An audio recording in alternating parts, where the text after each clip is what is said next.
Halo teman-teman, jumpa lagi di DLPM Channel. Untuk itu kita intro dulu.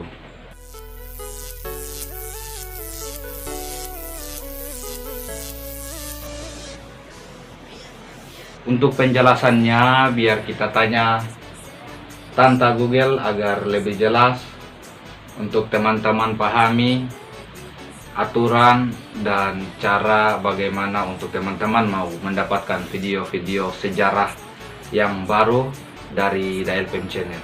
Oke, tolong jelaskan Tante Google. Jadi begini, jika teman-teman ingin DLPM Channel menceritakan sejarah baru lagi, maka jangan lupa komentarnya.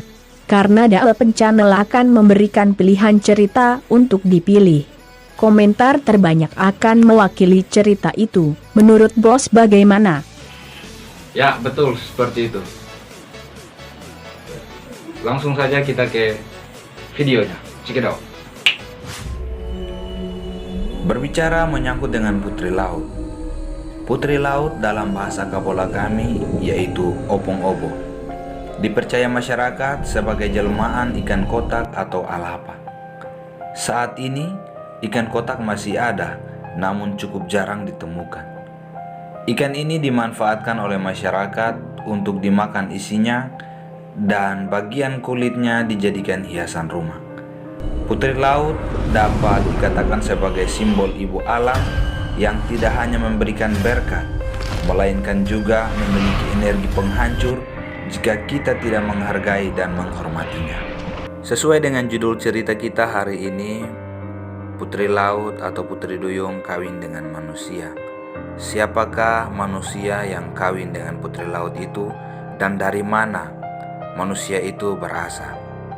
Oke, inilah ceritanya. Konon ada kakak beradik yang datang dari Pulau Wetar, yaitu Maluku Tenggara,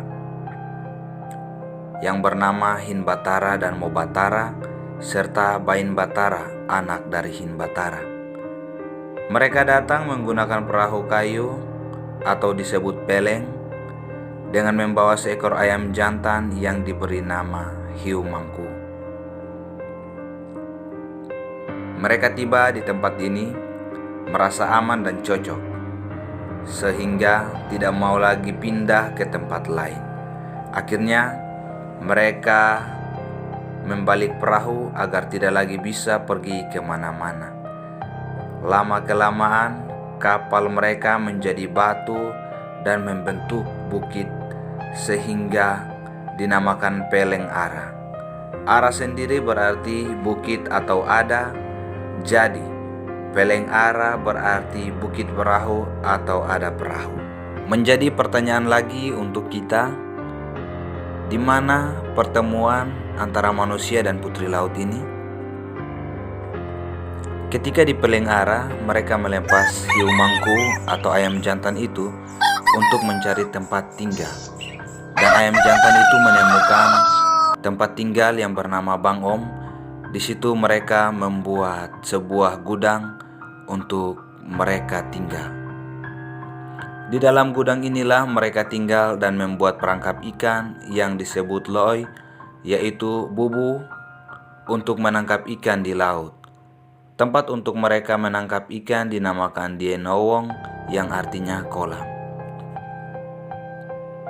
Hinbatara dan Mobatara masing-masing memasang bubu. Setiap 2 hari sekali mereka baru bisa mengecek bubu apakah sudah ada ikan yang masuk atau tidak. Ternyata hanya bubu yang dipasang oleh Mobatara yang mendapatkan ikan, sedangkan Hinbatara tidak mendapatkan apa-apa.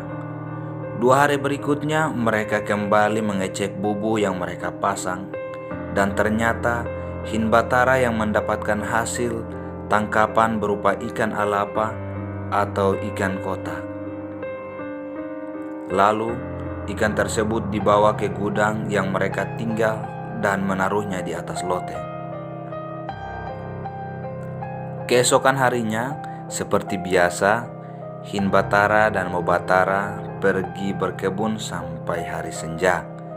Ketika mereka pulang, Ternyata sudah tersedia makanan dan minuman, tetapi mereka tidak berani memakannya karena takut kalau mereka makan dan minum makanan tersebut ada racunnya. Mereka kemudian memberikan makanan tersebut kepada ayam dan anjing mereka. Keesokan harinya terjadi hal yang sama. Sepulang mereka dari kebun, sudah tersedia makanan dan minuman. Akhirnya mereka pun berani makan dan minum hidangan tersebut. Keesokan harinya mereka pergi lagi ke kebun, dan sepulang dari kebun hari sudah senja. Masih saja mereka menemukan makanan dan minuman yang tersedia di atas meja. Menjadi pertanyaan buat mereka, siapakah yang menyediakan hidangan tersebut? Dan akhirnya Hin Batara pelan-pelan ke belakang untuk melihat siapa yang menyediakan hidangan tersebut. Alhasil dia menemukan seorang perempuan yang sangat cantik yang berada di dapur.